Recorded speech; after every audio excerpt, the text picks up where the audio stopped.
අයිබෝන් හැමෝටම අපි අද යන්නේ ලංකාවේ දකුණු පැත්තේ තියෙන තැන් කීපයක් බලන්න. ඒක අපි යන්නේ දක්ෂිණ අධිවේගී මාර්ගයේ ගිහිල්ලා සූර්යවැහුව මාර්ගයේදී එක්සිට් වෙලා එතනින් එක්සිට් එකෙන් දකුණට දාලා හරවලා පොඩ්ඩක් මීටර් 200 300ක වගේදී දකුණු අත පැත්තට ආයේ හැරෙන්න පාරක් තියෙනවා. ඒක පොඩි පාරක් මේ කාපට් කරපු හොඳ පාරක් තියෙන්නේ. ඒ පාරේ කිලෝමීටර් 5ක් 6ක් විතර වය ගියාම අපිට හම්බ වෙනවා මුලින්ම මදුනාගල උණු වතුර වලින්. ඊට පස්සේ අපිට යන්න පුළුවන් ඉතින්ම රිදීගම සෆාරි පාක් එකට.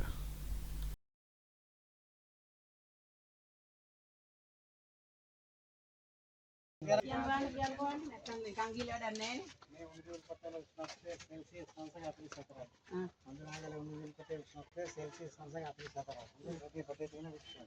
මේ ඒතකොට උණුසුම් පතල දුර ප්‍රමාණය වෙලා අඩි වලින් තියෙන අඩි 31580 රැකීගේ තල්ම දුර ප්‍රමාණය. පොතේ වේගය ජනගලයේ මේ වේගය තත්පරයට මිලිමීටර් 630. බුබුල් දාන රැකියක්. ඒක තමයි උල්පත. වායු බුබුල් ටික ජලයේ තත්පරයට මිලිමීටර් 630. හොඳයි. මේ වතුර අන්තර්ගත වෙන අඩංගුල තියෙන oxygen, hydrogen, nitrogen, carbon dioxide, silicon, lithium, calcium, sodium, sulphur, sync, chlorine, phosphorus, carbonate වගේ මූලික ද්‍රව්‍ය සංයෝජන මේ වතුර අන්තර්ගත වෙනවා. හොඳයි. දෙල රෝග වෙලා රෑෂ්, දාඩි විලි, අදුහම්, අංශභාග විද්‍යාරංග නාගනේ. ඒවට බොහොම හොඳ සබන් ෂැම්පු පාවිච්චි කරන්න නැත්නම්. සබන් ගාලා මොකද වෙන්නේ මෙන්න? වතුර දෙන ඖෂධයේ ගුණය නැති වෙනවා. මේ රෝග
bubul gana yang ingat ya.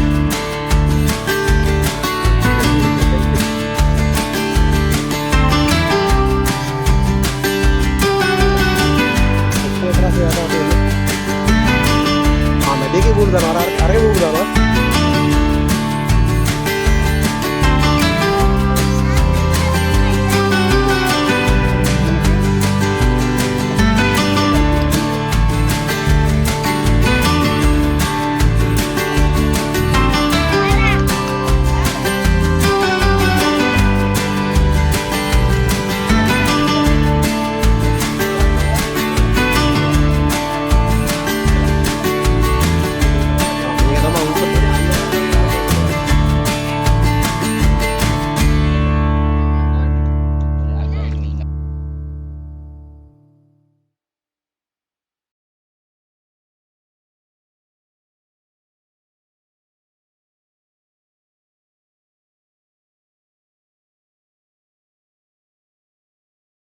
Madunagala උණු වතුර වලින් පස්සේ අපි ගියා කෙලින්ම රිදීගම සෆාරි පාක් එකට. මදුනාගල උණු වතුර වලින් බලලා තව ටික දුරක් ඉස්සෙම ඉස්සරහට ගිහිල්ලා වමට හැරිලා තමයි රිදීගම සෆාරි පාක් එකට යන්න තියෙන්නේ. සාමාන්‍ය කිලෝමීටර් 1කමාරක වගේ දුරක් තමයි තියෙන්නේ. රිදීගම සෆාරි පාක් එකේ අපිට වාහනේ පාක් කරලා ඇතුළට ගිහිල්ලා එතන ටිකට් එකක් ගන්න තියෙනවා. වැඩිහිටියෙකුට රුපියල් 590ක් වෙනවා ටිකට් එක. ඒ ටිකට් එක ගන්න ඕන අපි එන්ටරස් ෆී එක විදියට. ඊට අමතරව අපි ඇතුලේ බලන්න අපිට යන්න තියෙන්නේ එයාලගේ වාහනවල තමයි. ඒකෙදී තියෙනවා ඔප්ෂන් තුනක් තියෙනවා අපිට.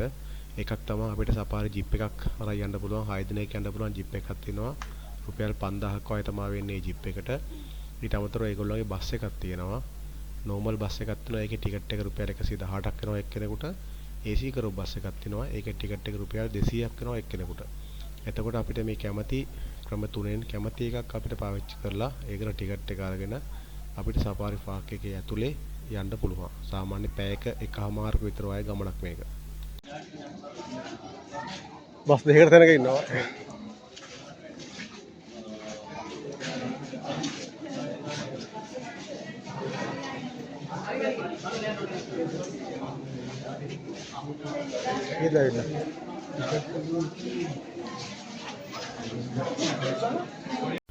දැන් අපි තෝරාගත්තේ AC බස් එක රුපියල් 200ක් කරනවා එක්කෙනෙකුට. මේක තමයි AC බස් එක.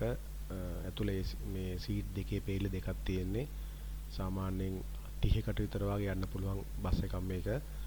දැන් බස් එක පිරෙනකන් කොහොමත් මේගොල්ලෝ යන්නේ අපේ සෙට් එකේ ඉන්නේ 5ක් නම් ඒ වගේ තව කට්ටියක් එනකන් මේක බස් එක බලාගෙන ඉන්නවා. කට්ටිය ඔක්කොම පිරුනම සීට් ගානට පිරුනම තමයි බස් එකේ ඉතින් පිටත් වෙන්නේ. මෙතන මේ වම් අත පැත්තෙන් පෙරෙන්නේ මම කියපු කලින් කියපු සෆාරි ජිප් එක. ඒකේ 6 දිනකට යන්න පුළුවන් රුපියල් 5000ක් වෙනවා 6 දිනාටම.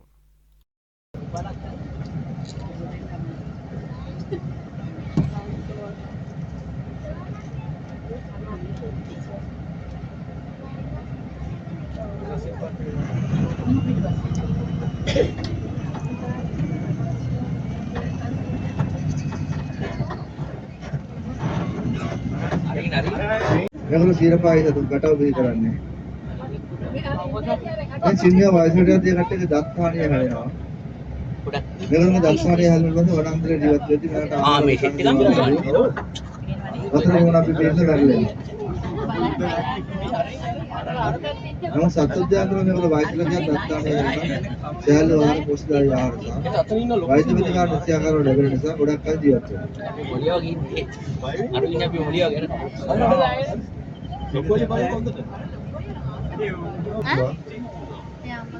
मैं जितना में गले नहीं पाया मैं इतना में अंदर तो भी मिल जाता है अने तेरे ग्रांड को ना काटा हो इतना में अंदर तो समझा के बारे में है බස් එකේ යන ගමන් එන ගමන් සිල්ලුවක් යනත් අපේ කට්ටිය අමතක කරේ නෑ ඉතින්.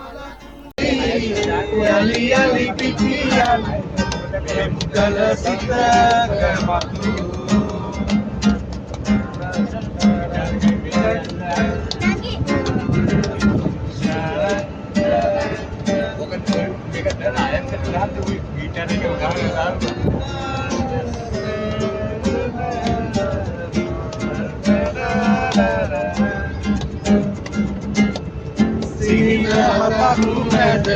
penny penny no pen sura kumariya kumera sila takmed penny penny no pen sura kumariya kumera